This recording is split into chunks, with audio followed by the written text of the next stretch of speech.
welcome. We are going to do a tour of Endless Summer Surfside Resorts here at Universal Orlando Resort. This is one of the on-site resorts. It is across the interstate, but it's actually closer than Cabana Bay, which is their furthest by bus resort. It just seems further since it's across the highway. Let's go inside and show you the entire resort, our room tour, and as soon as you enter into a very bright and friendly resort. Really cool decor, the surfboards, the wave art. To your left is the check-in. Down that way is the left side of the resort with towers 1, and then also that is your resort shuttle to the parks and luggage services.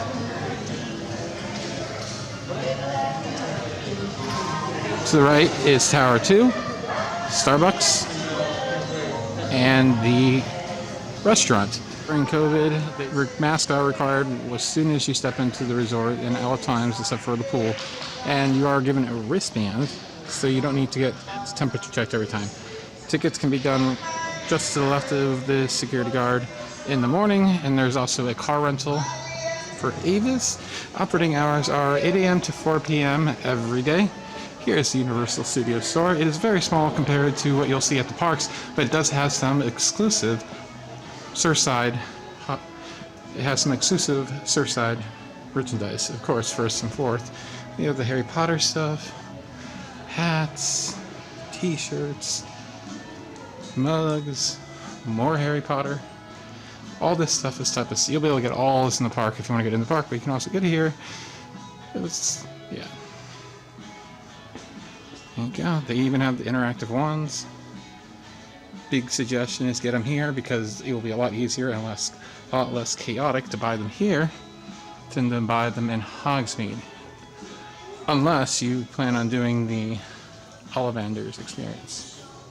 Also have some bathing suits in case you've forgotten one. So you can use the pool, which we will check out. They have E.T. and Super Fluffy Unicorn. And here is the Endless Summer merchandise. Very nice, actually. I love showcasing magnets. $15 for these two. Man, if I could just buy the one for like $7.50, I would totally go for that. But $15, a little steep. They do accept AP discounts all throughout the resort on everything but alcohol. So there you go. Endless Summer merchandise. Alright, let's go over to the Starbucks. Take a closer look. Your Starbucks is over here. Pretty standard Starbucks. It will have a very long line in the morning. We've had to wait each day at least 15 to 20 minutes. Standard menu. And they do have the special Universal You Are Here cups.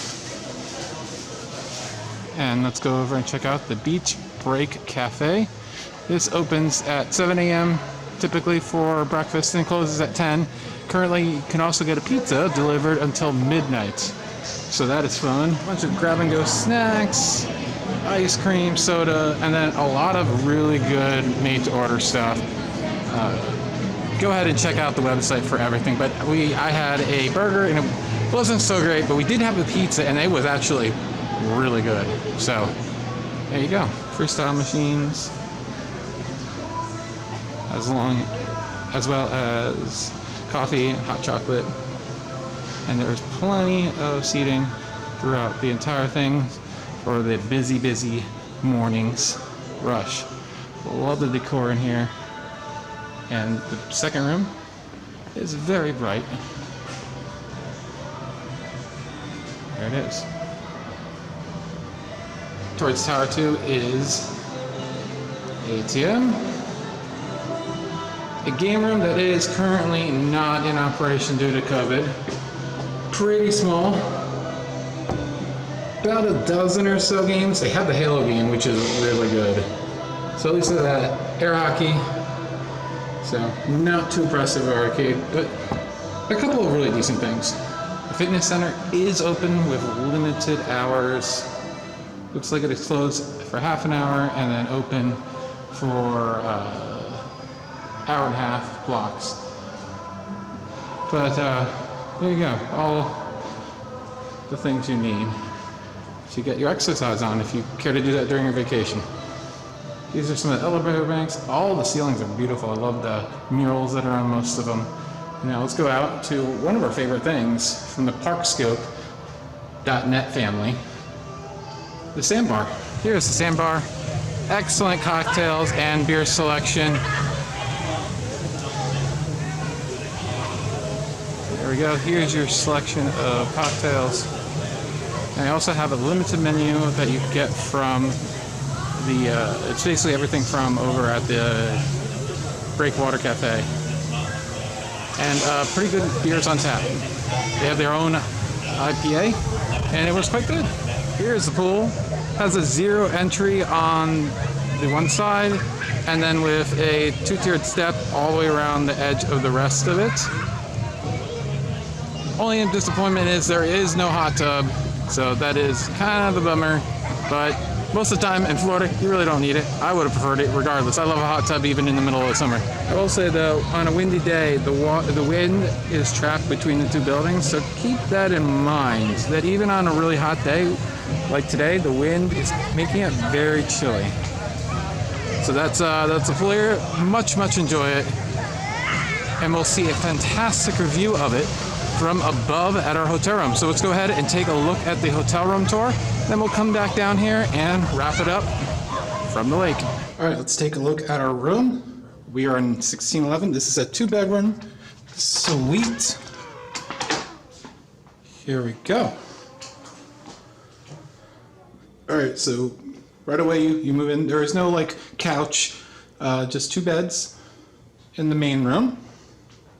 So this basically can sleep up to 6 with 2 out here and then 1 in the other bedroom.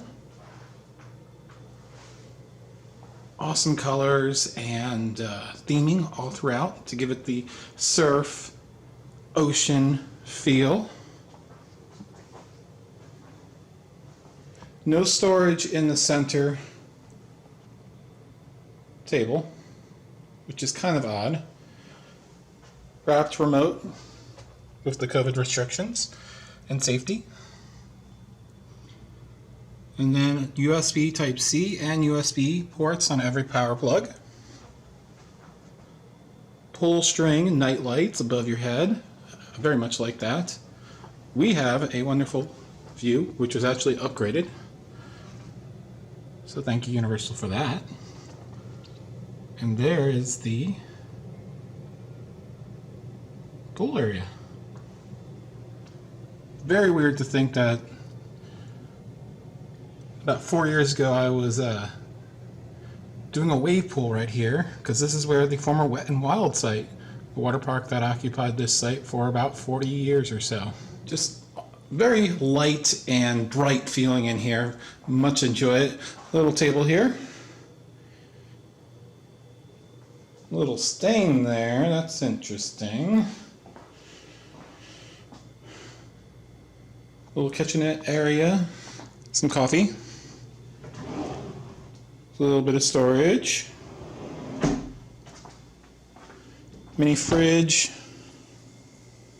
Good amount of storage for drinks.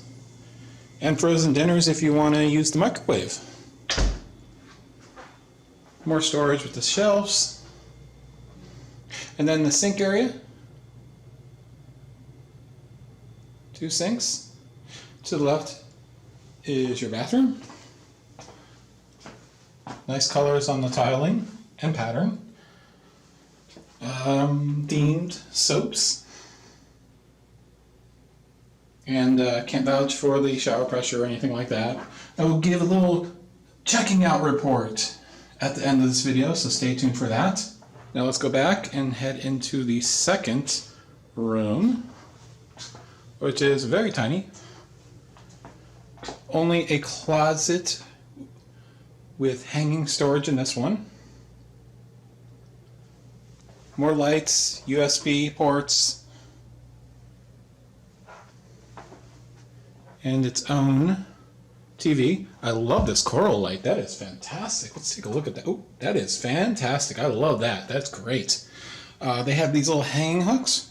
Very useful for backpacks and whatnot. So that is it. And that's it for the room tour. A very bright and cheerful feeling. A plus on this one. So let's flash forward to checkout day. But I enjoyed it. We did have a few problems, but they did address them really quickly. One night our conditioning broke, but they came up and fixed it. One night my friend locked me out because if you use the deadbolt, it is an electronic deadbolt, so there's not a mechanical linkage, so it flips really easily. So be sure to make sure you don't do that by mistake. It can easily be done by mistake.